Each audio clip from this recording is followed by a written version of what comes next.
What's up, everyone? Welcome to this week's SmackDown review, November 17th, 2023. I'm Brett Mix, Macho Wrestling 101. Please hit like and subscribe for any of my videos. I do history of wrestling every single day, and I stick up to date with every Raw, SmackDown, PLE event, including the Survivor Series in just 8 days. Tonight we had SmackDown from Evansville, Indiana at the Ford Center. 8 days until the WarGames, until Survivor Series, as I just mentioned. And tonight, the big storyline, who would be there to take on Damage Control to join the team of Bianca, Charlotte Flair, and Shotzi Blackheart. Well, that was answered by the end of the night, and there was also another surprise from that certain brand where this person came from. I'm going to get to both those appearances on the brand later in the review. I'm just going to go in chronological order. First of all, I gave SmackDown last week a 3.5 out of 10. I have high standards, and I'm pretty fair. I've been giving Raw lately 5 out of 10, 5.5 out of 10. And Attitude Era Raw, I could give an 8 out of 10, 7.5 out of 10. So I again, have high standards, so that's sort of where the metrics are. This week I felt was a lot better. I'll tell you right now, I give it a 5 out of 10, just a passing grade. I thought the build was a lot better. I thought the show was constructed a lot better, even if the story didn't change that much, and even if some surprises were a little bit little lackluster in their delivery. I thought maybe they were just rushed. Let's just open up the show. SmackDown last week saw Damage Control take over with the heel turn of Asuka, as well as feature problems from the LWO. This week, LA Knight faces off against Jimmy Uso, and Solo Sikoa shows his face after taking on the greatest of all time for the first time since Crown Jewel. We start this week with the way we ended last week with Damage Control, Asuka siding with them. They talk about WarGames. They talk about where we all want to know who would be against them. Shotzi's tank all of a sudden comes out after Asuka was asked to join Damage Control. Shotzi's tank comes out from right behind. She actually jumped off the top turnbuckle, and then Charlotte and Bianca Belair came out to help the brawl against Damage Control. The ladies were outnumbered 5-on-3, so Damage Control ended up getting the best of that segment. And if you go back and watch Charlotte's expression when she's in the entranceway, oh man, it's classic. It's almost like she doesn't know how to act when she's a babyface. The look on her face is just like complete, like you just suck the soul right from the woman. Her face was just like, I can't do a good impression, but if you go back and look at it, right when Damage Control's in the ring and the faces are backing off from ringside, look at Charlotte's face there. I chalk it up to her not knowing the expressions as a face, because she's typically doing the heel work. Even when she was a face, she still does heel work. Anyways, they say we're kicking it off in the ring with a 3-way tag team match. Pretty Deadly, the Brawling Brutes, and the Street Profits.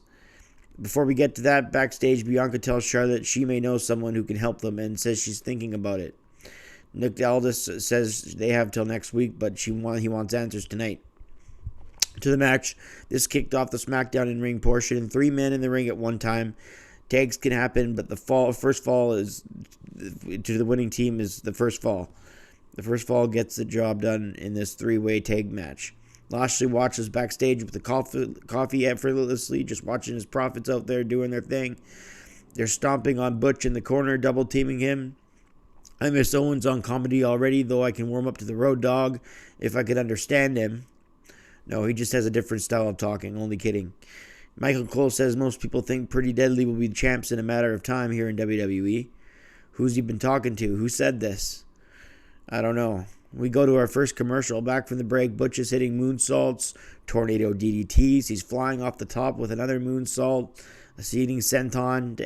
He's doing damage to everyone in the ring. Then in the ring with a float over lariat. Dawkins then powered out of his offensive prowess and powerbombed him onto the top of Pretty Deadly. Holland with a suplex, pretty deadly connect, and get a near fall on Butch, but Dawkins saved the match. Backstage, Lashley is talking with Jade Gargill while the match is going on. The momentum keeps shifting. No team dominant in this one as it's going every which way. Butch thrown to the ring. The Profits hit the Revelation and win the match at a TV time of about 9 minutes. The almighty Lashley came to celebrate with the new number one contenders while the Brutes are disgusted. Holland isn't happy with Butch kicking him inadvertently to give the right before the Revelation where the Profits won. And Road Dogg stirs things up on commentary, whether it was intentional or not, as the Brawling Brutes have their little bit of issues right there after the loss. Back from commercials, they show what happened with the LWO last week. Mysterio tweets about his surgery being successful on his knee. How many surgeries has this guy had in this point to his legs especially? Not sure if that surgery was kayfabe or not, but seriously, how many legs surgeries has this guy had in his career? I remember in WCW when he was in the Cruiserweight division, they used to talk about all the surgeries he'd have. And this is before his time in the WWE and those Don't Try This at Home videos. Injuries can happen at any time. I can't do the Ray voice. I tried. Anyway, Dragon Lee and his unbeaten streaks on the SmackDown brand comes out next, and they show a conversation they had with SmackDown GM Nick Aldis before the show, and he said that they're going to bring in somebody from NXT for a match to help make Rey Mysterio proud. He's going to bring Axiom, so it's going to be a high-flying match, says Michael Cole. Dragon Lee and Axiom get going now. Nice early exchange with backslides and side headlock takeovers to the ropes. A big drop kick by Dragon Lee to Axiom, and then a senton off to the side of the ring. Back in the ring, Dragon Lee with another sliding drop kick as he beats on Axiom in the corner. We go to a break, unfortunately, just 2 minutes into it as it was getting good. And it makes me think, why couldn't we have just had this match without the commercial interruption instead of showing the LWO segment from last week? They showed it on main event. They showed it before the show. It's enough. We could have had this match uninterrupted. I don't know. It's just a pet peeve of mine.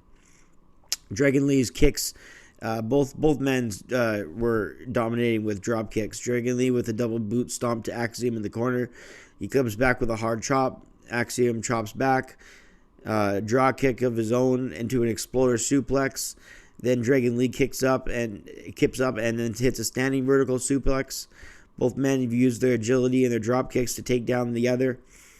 No wasted motion here as each move is impressive. Dragon Lee gets caught on the top turnbuckle by Axiom and comes off with a high kick. Dragon Lee refuses to lose as it was a dramatic near fall. Fans chant that the match is awesome. Dragon Lee hits a power slam and can't get Axiom again. Operation Dragon hits at a TV time, including commercials of 7.5 minutes as Dragon Lee gets the victory.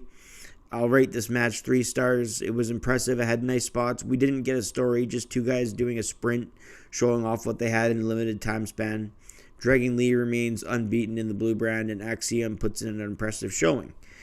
So, notes a little sloppy there. I apologize. But the match was good. Both guys really hit their own strides. And like I say, it was a sprint. They just showed what they had rather than tell a deep story. They didn't get pay-per-view time. They only got 7-8 minutes to work. And with that, they did a lot. So 3 stars is a good rating. Escobar will address the LWO situation and break his silence next. Oh joy. Hopefully it comes off better this week.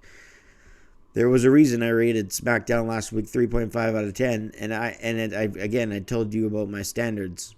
I know what works and what isn't working after 30 years of watching this business, as I'm sure you guys do as well. I'll go into this segment with an open mind. Santos Escobar has this new look as he's all dressed in a white suit, no longer the LWO shirt. Drew, Asuka, and Santos is a lot of heel turns in 1 week.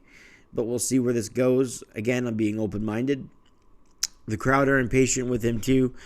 Santos Escobar opens the promo after a lot of boos, saying, "Never meet your heroes." That "never meet your heroes" line.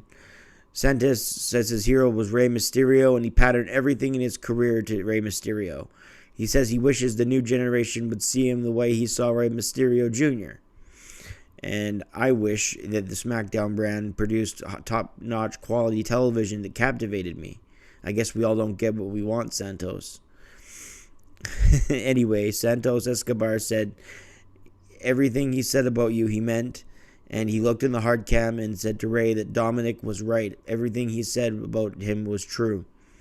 Escobar says he wanted to rebuild the LWO and be U.S. champion, but who took off with the title and brought in people like Carlito? He's got a point.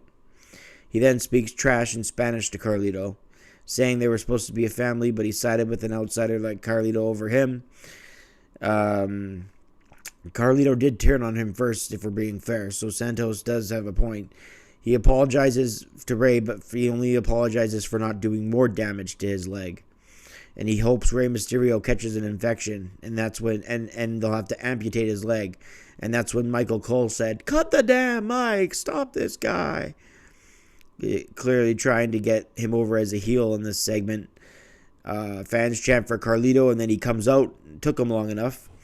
Now Escobar leaves the situation, and Cole says, "What the hell is wrong with you?" Carlito checks on the guys, and we go to a commercial as Santos Escobar backs off out of the situation. Before that, he also got Zelina Vega also ran into the ring and slapped him. It was an underwhelming segment last week where Santos kind of broke off from the LWO, and this was just a long, drawn-out segment that didn't move in way much from last week. Just another scene that overgoes the same points they hit on last week. I even felt that was lacking something. So the fact that they did the same thing a week later isn't exactly riveting television. Not every WWE story will captivate you as a fan. It's just not made that way anymore. But I should still feel resentment towards Escobar. And that's where I'm confused as a viewer here, because I think he has valid points.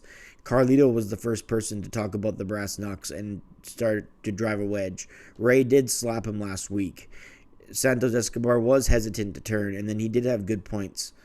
Sure, talking about hoping he gets an infection and the Dominic Mysterio is right are low blows, but he even got abused this week again by Zelina with slaps to the face. Ray hit him with slaps to the face last week. So, should Escobar be mad logically? Yeah, he should be. He's not completely right, but he should be. Anyway, I should be feeling resentment towards him, and all we see is that he's just a coward when it comes to facing Carlito, but he'll get that chance at Survivor Series, as they've made a match one-on-one for WarGames Survivor Series where Carlito and Santos Escobar will go one-on-one. Maybe it'll be a pre-show match. Maybe it'll make the main show. We'll have to see. Grayson Waller comes to the ring next as he's going up against Cameron Grimes. Cole asks where Graves, when Road Dogg makes a joke about the backlash going to France, he says, "Where's Corey Graves?" Let me rephrase that. Michael Cole asks Road Dogg, "Where's Graves when you need him?" When Road Dogg made a joke about backlash going to France, he said something about the food, and Michael Cole was like, "Where's Graves?" Austin Theory comes on commentary for the match. Waller and Grimes get going with a big flatliner by Waller Grayson. Grimes kicks out. Grimes hit with a series of impressive moves, including an inverted slam with a close near fall. Grayson Waller comes back in and an impressive float over suplex as Waller gets the 3 count. Austin Theory raises his hand. Backstage as Bianca is consoling Zelina Vega, trying to calm her down. Sokola is up next, even saying his time is now. Interesting. That's how they phrased the segment. Wonder if that had to play to John Cena or not. We get a SmackDown memory of Austin beating up Booker T in the grocery store. Now, why do they do this? This is just teasing me. Why are they showing us classic segments from back in the day? Don't remind us what we're missing. You're torturing me with this. As they show Austin in the Booker T, the classic grocery store segment. Price check on Jackass. That was great. Damage Control is seen walking over Zelina Vega in the back. Apparently they took her out, and they're taking out anyone who Charlotte is seen talking to backstage. An impromptu acknowledgement by the wise man Paul Heyman to the ring to the winner of Crown Jewel, Solo Sikoa. At least Heyman says it's an impromptu acknowledgement. We all know Sikoa was coming out, but Heyman says it is one. And I had to admit, I thought Cena was going to get the victory at Crown Jewel, and they surprised me with Sikoa going over. Heyman teases Cena being there, and then he says he'll never come to the ring again. Heyman does hear what he does best, and he tells the entire story while his man Sikoa just has to stand there and look tough. Heyman singing Cena's theme song will never get old. Do, do, do, do, do, do, do, do. High quality stuff there. LA Knight then interrupts Heyman to the pop of the night. Knight comes out oozing with confidence on the mic for the first time. A face is captivating me on this show. The guy has complete confidence and it shows. Nice little promo, and we're set for our main event match-wise between LA Knight and Jimmy Uso. Outside the damage control situation, which is still to come. LA Knight and Jimmy Uso next, but before that, Bianca Belair tells Charlotte it's time to make the call, and she walks off with her phone. Remember that. She did that right before the main event. It's going to come into play in a second here. LA Knight then goes toe-to-toe with Jimmy Uso. Knight has the crowd in his palm of his hands, and he beats Uso in the ring and outside over the announce table as we go to a commercial break. Knight dominated most of this match. Uso goes for the Samoan drop, and Knight with a beautiful DDT countering it in motion. Jimmy Uso down, but Knight gets a near fall. Knight pushed off the top and leaped all the way, showing great agility. He went for a BFT. He ducks, then Jimmy Uso went for a kick, and then he counters that into a BFT and gets the 3 count. Nice victory in just under 10 minutes. 2 stars and a quarter match there for LA Knight over Jimmy Uso. Sikoa came out and Knight was saying, come to the ring. And from behind the jump spot where the guy goes, come on, the old Austin Rock McMahon Royal Rumble 99 spot where Austin goes like this. And then the guy comes from behind. Jimmy Uso does that while Solo Sikoa says, come to the ring. Jimmy Uso... Sikoa comes out and was saying come to the ring while he did that.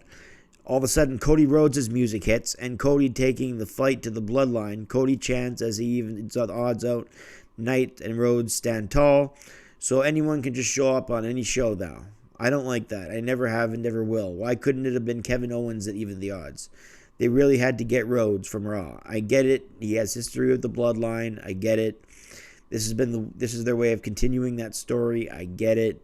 But come on, there has to be a better plan. They have GMs now. It should be a suspension or something coming from the other show. Kayfabe, of course, but still, I feel there should be a fine or a suspension. Just a minor gripe for me. At least they had all this tell Cody to go or something of that sorts. I stepped out of the room, admittedly, for just a second, so I didn't hear what Nick Aldis has said to Cody Rhodes, but I'm hoping it was, what are you doing here, and can you leave here? You're not a part of this brand. So if he did, then at least they're acknowledging it, and at least that's something. Next, Bianca says we got to go to the ring regardless if the woman will show up. Charlotte just called her 15 minutes ago, so she must have a private jet that flies faster than the average jet flies, so we'll see. But aren't they supposed to be anxious right now? Bianca comes out shaking her hair, doing her dance. Either way, Charlotte and Shotzi come to the ring. Charlotte says we accept the challenge for WarGames, and Bayley comes out, interrupting her, says she's an idiot and a loser and she has no friends in her phone. Well, I knew that all along, but now that Bayley confirmed it, I'm glad we know. All of a sudden, a Raw star comes from behind, and now it's the Mom. That's Becky Lynch, who answered the call. So we're supposed to believe in the span of 15 minutes, Becky Lynch was able to get from where Raw was to where SmackDown was, or from her home to where SmackDown was in Evansville, Indiana, in 15 minutes. Couldn't they have had her call at least in the first hour to make that somewhat believable? The fans chanted Becky just like they chanted Cody, even though both came over from Raw not for no reason, but with no actual reason, even though it was for a surprise factor. Just for the fact that we did get 2 surprises, I'm going to lift this 3.5 from last week to a 5 out of 10 again. This week was not much better. We had 2 decent to good matches. More of the same shit mixed with two surprises of Cody and Becky. Some progression with the LWO. Another LA Knight promo and victory. Sokola looking strong. The Profits winning. A decent appearance from Axiom with Dragon Lee. I give the SmackDown 5 out of 10. I'll let it pass barely. I thought the two appearances by the Raw brand could have been delivered better and more logical. And it all feels a little bit rushed for the Survivor Series. So that's how I felt about SmackDown tonight. Again, I don't mind Cody and Becky showing up. At least have a logical explanation and at least have some disciplinary action for it. I hope they talk about that next week. I hope Nick Aldis has some segments with Becky Lynch, and I hope they do that, building the WarGames. So next week's episode is the go home show. It's the night before, so it's going to be a big one. That's the SmackDown that really has to pull through. Tonight was just another appetizer on the way there. But overall, 5 out of 10. There's things that need to be improved on the show. I'm not really digging the LWO storyline. And LA Knight, they're keeping his momentum high and they're keeping him looking strong. But where's it all going to lead? We'll have to wait and see. I'm Brett Mix. Hit like and subscribe. I do videos every day. And we'll see you on the next review. I'm Brett Mix, and I'm out. Thanks for watching, everybody.